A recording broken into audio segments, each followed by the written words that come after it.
humbug. You want to know what I've always liked about the Grinch? Whenever I was reading the book or the animated TV film or even this one, I'll toss in. You want to know what I've always liked about the Grinch? I can relate. Likes to be left alone on the holidays, doesn't like to be associated with people, has a sense of humor, likes to only be bothered by his pets. For him, it's a dog. For me, it's a cat or a raccoon. But he likes to be in solitude, left alone, leave me the fuck alone, don't bother me. But then someone comes along and just starts being annoying. Ridiculous, if you ask me. But the Jim Carrey version, How the Grinch Stole Christmas. Well, what is the story about here on this new romantic Christmas that I am bringing you all with all this great music surrounding me to all of a sudden, after watching this movie again, after seeing it for the how many umpteenth time? Well, it makes me more and more grouchier by the fucking minute. With Jim Carrey being the only good thing about it. So, it's Christmas time in Whoville.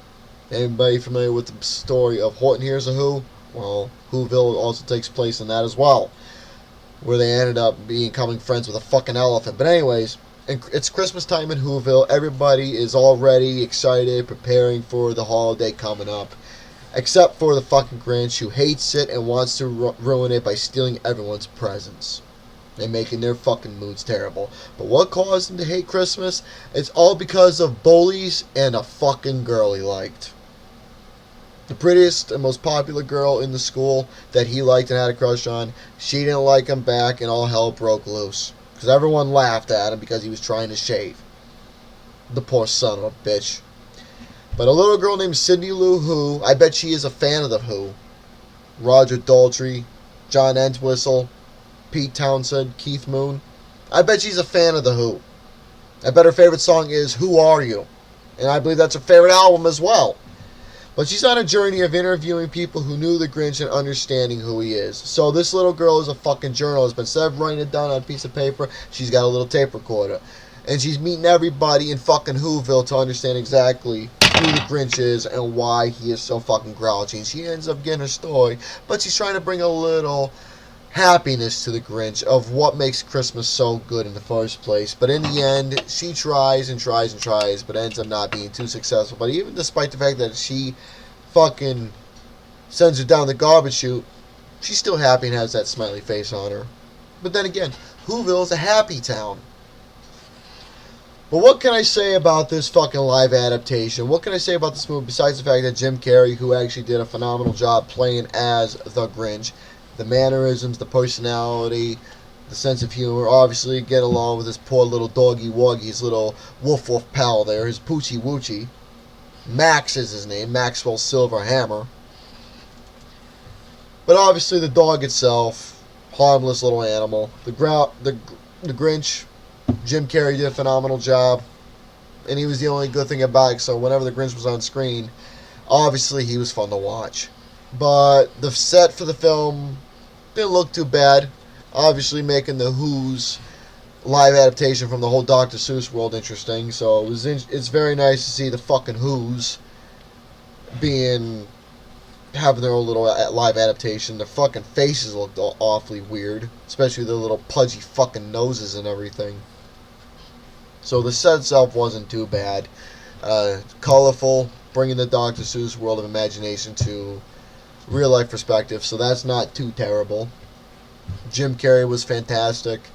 The dialogue in this film was a little silly for my convenience, and obviously the whole entire film itself, besides Jim Carrey, like I said, I just think the film is just way too cringe, way too silly, and just a little too over the top for my own liking. So, and plus kind of cringy a little bit at times for me.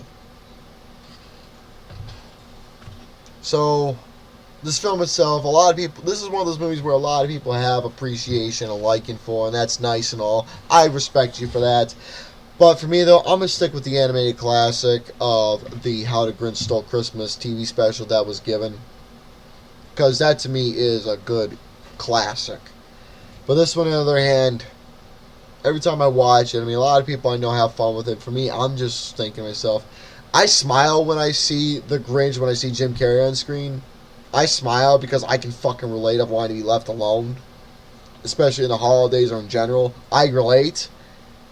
And obviously he was the main star of the film, but otherwise, seeing all these other characters, I just didn't care.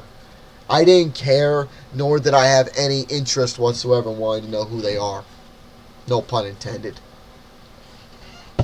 There's really not much I want to talk about or even say or even further about this film, except decent little set, colorful. Jim Carrey was the fucking best in this film. The doggy, he was there. Sidney Lou, to me, wasn't interesting that I was very much in depth of wanting to know at all, despite being a little despite story being progressively told to make it all about the Grinch, because he was the main centerfold. But otherwise, I just thought this movie was just a little too silly, a little too goofy, kind of creepy at times, especially with their fucking makeup and costume design, which was just a little hokey. So, How the Grinch Stole Christmas, this adaptation, I gave it like a 1.5 out of 5. It's not really one of my favorite Christmas specials at all, nor something that I'd bother want to watch again, or even show any interest. The musical score wasn't bad. It was okay. But this is just one of those movies where I can just say I just wish I cared and got more interest in entertainment with, but I didn't. Besides seeing Jim Carrey. So you know what? Bah humbug. Go fuck yourselves. Leave me alone. Just like all those people in Whoville who just want to bother the Grinch. He just wants to be left alone. That's how I am. And speaking of grouchy, we're going to go to a little more grouchiness, as we're going to be revisited once again, because I've done it before where I've talked about three spirits, past, present, and future. I'm going to talk about it again, but it's going to be with a different face, and it's going to be a little bit more original and creative of taking an inspiration of a Christmas classic and turning it into its own. Stay tuned for that.